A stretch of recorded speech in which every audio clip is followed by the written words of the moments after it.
यह कहानी उन दिनों की है जब गौतम बुद्ध अपने शिष्य के साथ एक गांव में प्रवास कर रहे थे। गांव के लोग बुद्ध की शिक्षाओं से बहुत प्रभावित थे। हर दिन सैकड़ों लोग उनके पास आते और उनके मार्गदर्शन प्राप्त करते। एक दिन गांव का एक धनी व्यापारी बुद्ध के पास आया। वह व्यक्ति बहुत ही धनवान था, लेकिन उसके जीवन में मुक्त शांति नहीं थी। वह हमेशा चिंता में डूबा रहता और किसी न किसी बात से परेशान रहता। व्यापारी ने बुद्ध से कहा, भगवान, मेरे पास धन दौलत और परिवार है, लेकिन किसी भी चीज की कमी नहीं है, फिर भी मैं खुश नहीं हूँ। मुझे कुछ ऐसा बताइए जिससे मैं सच्ची शक्ति पा सकूं। बुद्ध ने उसे ध्यान से देखा और मुस्कुराते हुए कहा, पहले तुम मेरे साथ एक यात्रा पर चलो, फिर मैं तुम्हारे प्रश्न का उत्तर दूंगा। व्यापारी तैयार हो गया। बुद्ध ने उसे जंगल की ओर चलने को कहा। वह और व्यापारी दोनों जंगल की ओर चल पड़े। चलते चलते वे एक पेड़ के नीचे पहुंचे। बुद्ध ने व्यापारी से कहा, यहाँ कुछ देर विश्राम करते हैं। व्यापारी थक चुका था, उसने तुरंत हामी भरी। तभी बुद्ध ने एक गिलास पानी निकालकर व्यापारी को दिया। पानी का गिलास बहुत ही साफ और चमकता हुआ था। बुद्ध ने उसे व्यापारी के सामने रखते हुए पूछा, इस गिलास को देखकर तुम्हें क्या दिखाई देता है? व्यापारी ने कहा, यह गिलास बहुत ही सुंदर और साफ है। इसमें पानी भी बिल्कुल साफ है। बुद्ध ने कहा, अब इस गिलास में थोड़ा सा मिट्टी डालो।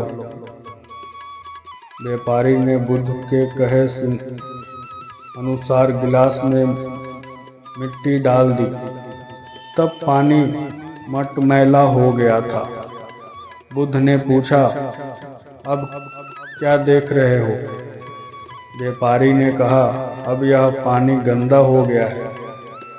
बुद्ध मुस्कुराए और बोले, अब इस गिलास को थोड़ी देर के लिए यहीं छोड़ दो। व्यापारी ने गिलास को वहीं रख दिया।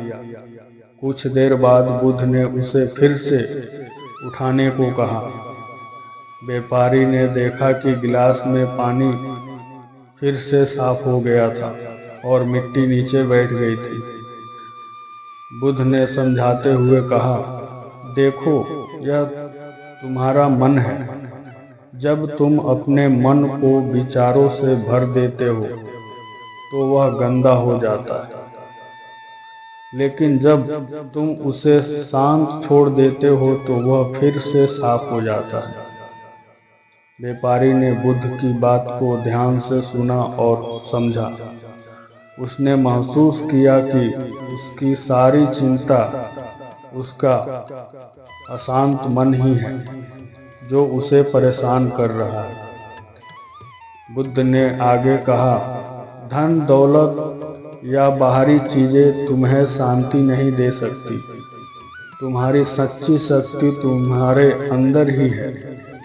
जब तुम अपने मन को शांत करोगे तभी तुम सच्चे सुख का अनुभव करोगे।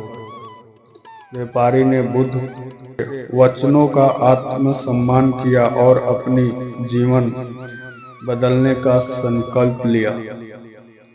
उसने अपने मन को शांत करने के लिए ध्यान करना शुरू किया और धीरे धीरे उसने सच्चे सुख का अनुभव करना शुरू कर दिया। दोस्तों, इस कहानी का श्रेय यह है कि हमारी सारी समस्याओं का समाधान हमारे अंदर ही है।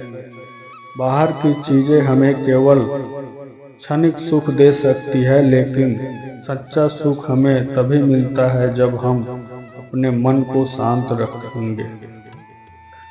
गौतम बुद्ध ने हमें सिखाया कि जीवन में और सुख पाने के लिए हमें अंदर की ओर देखना होगा।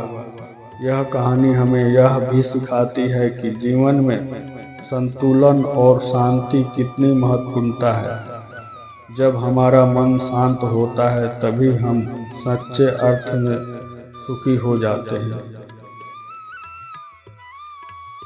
यह संदेश देती है कि बाहरी दुनिया में चाहे कितनी भी हलचल हो, लेकिन अगर हमारा मन शांत है तो हम हर परिस्थिति में सुखी रह सकते हैं।